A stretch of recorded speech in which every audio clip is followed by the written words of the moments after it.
Hello friends, welcome to my channel RD story. আমার আজকের recipe ডিম পোলাও।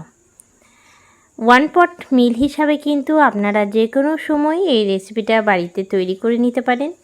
সকালে বা সন্ধেবেলায় বা রাতের খাবার হিসাবে খুব সহজেই তৈরি করে নিতে পারেন। খুব কম সময়ের মধ্যেই তৈরি করে নিন ডিম পোলাও বাড়িতে থাকা কিছু উপকরণ দিয়ে।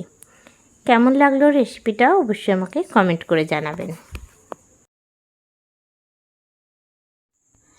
তৈরি করব ডিম পোলাও, তার জন্য প্রথমেই নিয়ে নিচ্ছি গোবিন্দভোগ চাল।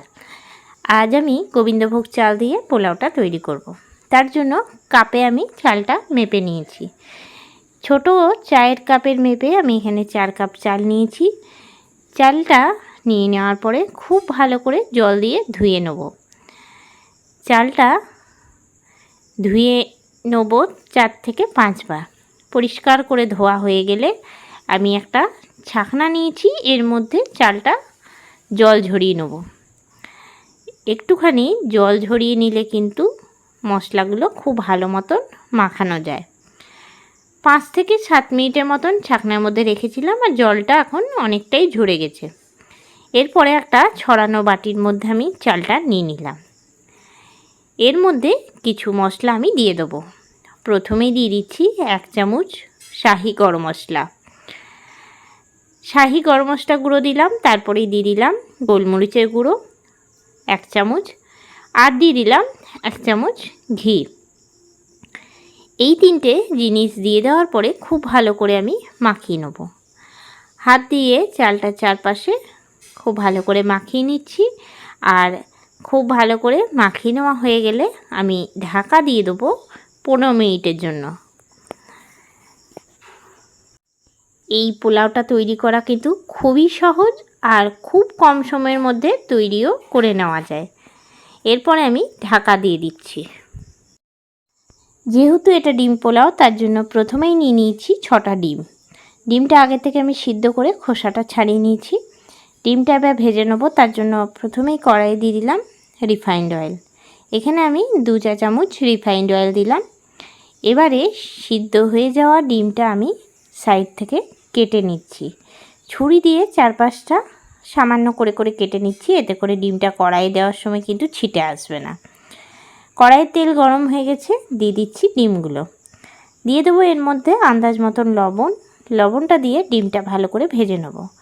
তবে হ্যাঁ, বলে রাখি, ডিম পোলাওয়ের জন্য কিন্তু ডিমটা একদম হালকা করে ভাজতে হবে, খুব ডিপ ফ্রাই আমি এখানে করছি না। ডিমটা হালকা করে ভেজে নেওয়া হয়ে গেলে তুলে সাইড করে দেবো।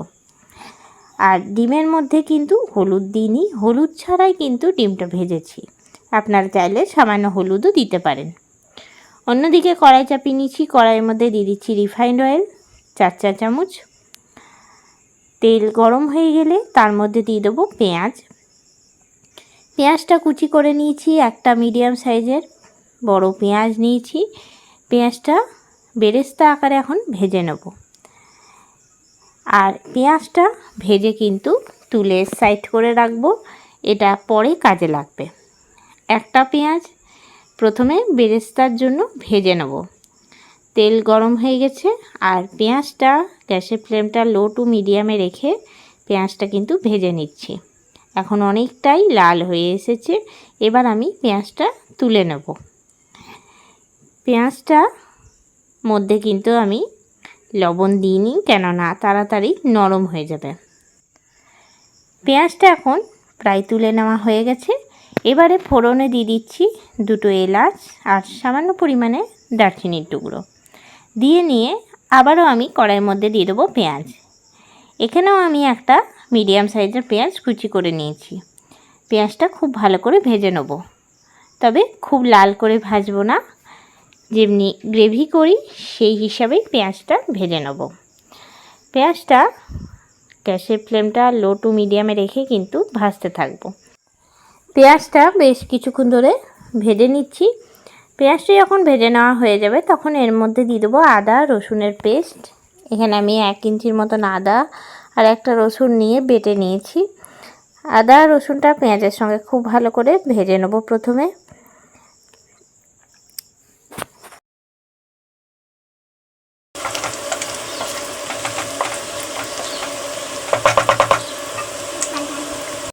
পেঁয়াজের সঙ্গে আদা রসুন খুব ভালো করে কষিয়ে নেওয়া হয়ে গেলে দিয়ে দিচ্ছি আগে থেকে মশলা মাখিয়ে রাখা চালটা।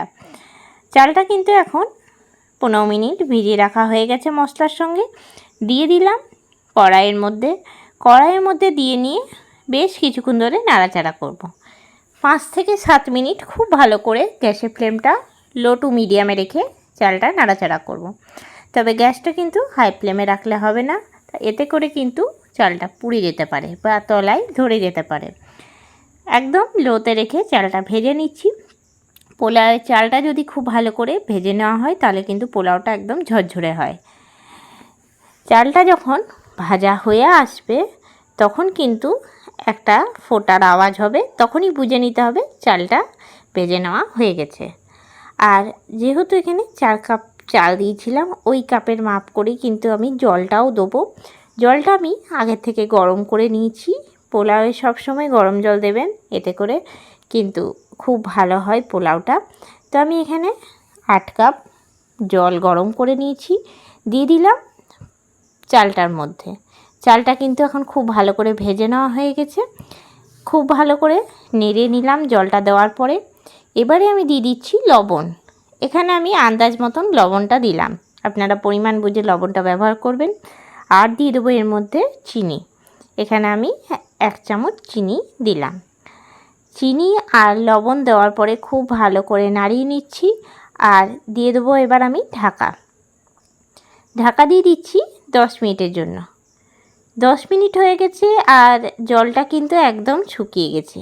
অন্যদিকে চালটাও কিন্তু সিদ্ধ হয়ে গেছে।